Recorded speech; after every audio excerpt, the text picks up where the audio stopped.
పెద్ద మనిషిలాగా మంచి చెప్తాడేమో అనుకున్నా. తోలు తీస్తా అని అన్నాడు.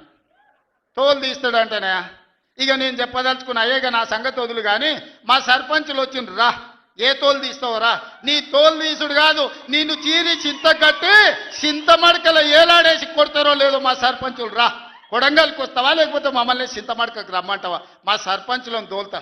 సోయి లేని మాటలు, స్థాయి లేని విమర్శలు. నువ్వు మళ్ళీ బయటకు వచ్చి ఇవాళ ఆయన తోలు తీస్తా అంటు. తోలు నాది కాదు కానీ ఆ షేక్పేటలో మటన్ కొట్టు మస్తాన్ ఉంటాడు, ఆయన రోజు మేకలను కోసి మండి నడుపుతుంటాడు. ఆయన చెప్పిన కేసీఆర్ ఖాళీగా ఉన్నాడంటనే తోలు తీస్తాడంట, నీ మటన్ కొట్టు మస్తాన్ దగ్గర ఇంత నౌకరీ ఇయ్యండ్రి, ఇంత బోటో కూరనో పోయేటప్పుడు ఈయన బొక్కనో, ఎందుకంటే కోసిన వాళ్ళకు మామూలుగా తోలు కాళ్ళు తలకాయలు ఇస్తాం కదా మనం ఇంటికాడ దసరా పండుగ అప్పుడు, అవునా? ఏం శివకుమార్ రెడ్డి, మన ఇళ్ళల్లో పండుగ పూట వచ్చి యాటను కోస్తే కాళ్ళు తలకాయ కోసినోనికి ఇస్తాం కదా. ఇక మటన్ కొట్టు మస్తాన్ కూడా చెప్పిన, ఆ కేసీఆర్ ఖాళీగా ఉన్నాడంటేనే 2 ఏళ్ళు ఫామ్ హౌస్లో ఏం చేస్తుండంటే తోలు తీసేది ప్రాక్టీస్ చేసిండంట, తోలు బాగా తీస్తాడంట. నీ మటన్ కొట్టులో ఈ తోలు తీస్తాడు, కాళ్ళు తలకాయలు మాత్రం ఉచితంగా సాయంత్రం పోతే దావతులో బోటిగిన ఏమైనా కొట్టుకొని సాయంత్రం 2 వేసేటప్పుడు తీసుకుంటాడేమో అని. మర్యాద ఉండదని ఇవన్నీ విషయాలు మేము మాట్లాడతలేం, కానీ మాట్లాడ మొదలు పెడితే నువ్వు కాదు కదా నడువుకు రాయి కట్టుకొని ఆడ ఉన్న మల్లన్న సాగర్లో దుంకి చచ్చిపోతావు.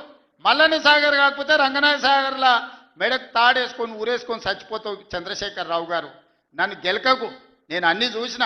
ఎక్కడి నుంచి వచ్చినా నేను నల్లమల్ల అడవుల నుంచి వచ్చిన అంతేనా? 2 ఏళ్ళు ఏమన్నా అన్నానా? ఆయన మన బయటకు వచ్చి ఇక చూస్తా, తోలు తీస్తా, తాట తీస్తా, ఇక నీ సంగతి చెప్తా అన్నాడు. రా బిడ్డ రా రెడీగా ఉన్నారా, ఇక అందుకే కొడంగల్ నుంచే చెప్తాం నీకు అని చెప్పి 3 రోజుల నుంచి మాట్లాడలేదు, ఇవాళ మాట్లాడుతున్నా. ఆయన కొడుకు చెప్తున్నాడు మైకు ముందలకు వస్తలేడు, ఆయన దాచుకున్నాడు అని. నీ ముఖం ఎప్పుడైనా చూసుకున్నావులా అద్దంలా? పేడమూతి బోడిలింగం, నువ్వు కూడా నా గురించి మాట్లాడతావా? నీవెంత, నీ స్థాయి ఎంత? అయ్య పేరు చెప్పి బతికటోనివి నువ్వు, ఆంధ్రలో గుంటూరులో గుడివారిలో చదువుకున్న నువ్వు, నీకేం తెలుసు తెలంగాణ గురించి, మా పౌరుషం గురించి? నువ్వు లక్షలాది మంది కార్యకర్తలతో పోయినాం, కాలు మీద పెట్టి తొక్కితే పాతాళానికి పోయిన మళ్ళీ ఇప్పటి వరకు తేలలేదు.